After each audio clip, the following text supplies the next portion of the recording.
সাইয়েদনা মুসা আলাইহিস সালামের জামানায় ওনার চাচাতো ভাই ছিল মিশরের সবচাইতে বড় ধনী, যাকাত দেয় নাই। তার কি করুণ পরিণতি হয়েছে কোরআনে আছে না নেই? এত সম্পদ ছিল, তার সম্পদগুলো সে সিন্ধুকে আটকে রাখতো। আর এই সিন্ধুকের চাবিগুলো আলগানোর জন্য, কাঁধে নেওয়ার জন্য 10 জন লোক লাগতো। সিন্ধুক কাঁধে নেওয়ার জন্য, সিন্ধুকের চাবির গোছা কাঁধে নেওয়ার জন্য কয়জন? তাহলে কি পরিমাণ সম্পদ ছিল? সাইয়েদনা মুসা বললেন, সম্পদের মালিক তুই হস নাই, আল্লাহ বানাইছে। কারণ বলে ইন্নামা উতীতুহু আলা ইলমিন ইনদি, আল্লাহ আমারে সম্পদ দেয় নাই, আমি আমার মেধা খাটিয়ে সম্পদ বানিয়েছি। যাকাত আমি দিব না। মুসা বললেন, তাহলে আযাবে পড়বি। কারণ পারলে আযাবান। আল্লাহ বললেন, ফাখাসাফনা বিহি ওয়া বিদারহিল আরদ, ও মুসা নিরাপদ দূরত্বে চলে যাও, এখনই ভয়ঙ্কর ভূমিকম্প হবে, আযাব দেব। কারণ সহ কারণের সব সম্পদ আমি জমিনের ভেতরে ঢুকায়া দেব। আমি নিজে কারণের বাড়ি দেখে এসেছি। মিশরের রাজধানী কায়রো থেকে প্রায় 150 কিলো দূর একটা জেলা আছে, ফাইউম জেলা। ওইখানে কারুনকে আল্লাহ তার সব সম্পত্তি সব মাটিতে দাবিয়ে দিয়েছেন। দাবাতে দাবাতে হাঁটু পর্যন্ত যখন কারুন জমিনে দেবে যায়, ভাবছে উঠে যাবে।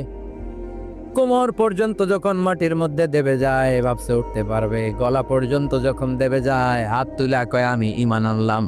ও মুসা, সব সম্পদ তোর আর তোর আল্লাহর লইয়া যা, খালি আমারে বাঁচা, আমারে। সব গাদ্দারদের একই পরিণতি। ফেরাউনরেও যখন আল্লাহ লোভিত সাগরে পানি খাওয়াতে খাওয়াতে পেটটা এত বড়, হাত তুলে কয় আনা মিনাল মুসলিমিন, আমি মুসলমান, আমি ভালো মানুষ। আল্লাহর কোরআন সাক্ষী, সে বলেছে আনা মিনাল বনি ইসরাইলরা যে আল্লাহরে মানে, আমিও তারে মানি, আমিও আল্লাহর দলের একনিষ্ঠ কর্মী। আর পানি খাইতে পারি না, আল্লাহ বাঁচাও। আল্লাহকে আরো খা। শেষ, ফেরাউন শেষ, নমরুদ শেষ, কারণ শেষ। পুরো সম্পদ সে আল্লাহ কারণকে জামিনের ভেতরে দাবিয়ে দিলেন। এজন্য সম্পদ যাদের বেশি যাকাত দেওয়ার দরকার আছে না নেই? দারিদ্রতা বিমোচনের জন্য যাকাত দিবেন। যাকাতের শাড়ি লুঙ্গি এইভাবে না। অনেকে কিন্তু দেয় জাকাতের শাড়ি, জাকাতের লুঙ্গি, জাকাতের গামছা, এরকম ডাকাইত আছে না নাই?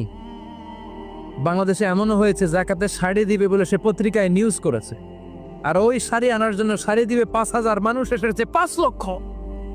পদপৃষ্ঠ হয়ে 11 জন নারী এক জায়গায় মারা গিয়েছে।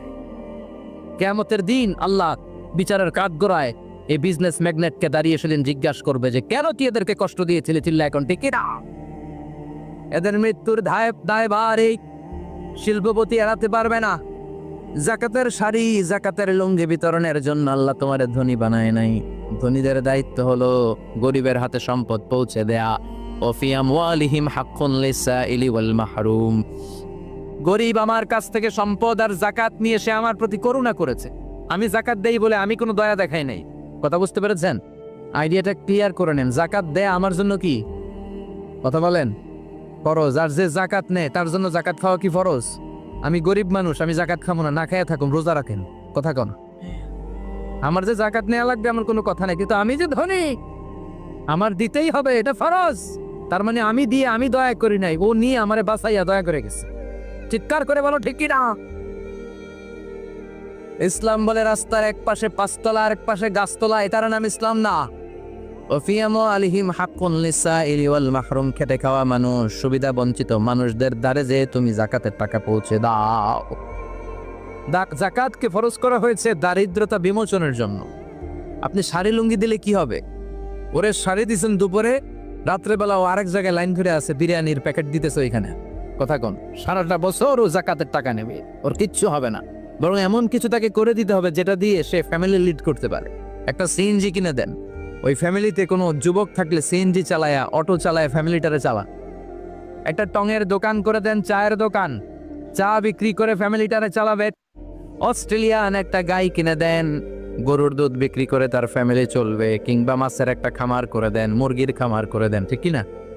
ওমরে ফারুক বলতেন এমন ভাবে যাকাত দাও যাতে করে যাকে যাকাত দিয়েছে জীবনে কোনোদিন সেজন্য আর কারো কাছে যে হাত পেতে যাকাতের জন্য দাঁড়িয়ে না থাকে। এই বিধানটা কার? এজন্য আল্লাহ বললেন আল্লাহকুমুত তাকাসুরু হাত্তা যুরতুমুল মাকাবির। দুনিয়ার লোভ লালসা তোমাদের কমবে না যতদিন না তোমরা কবরে ঢুকো। কার কথা?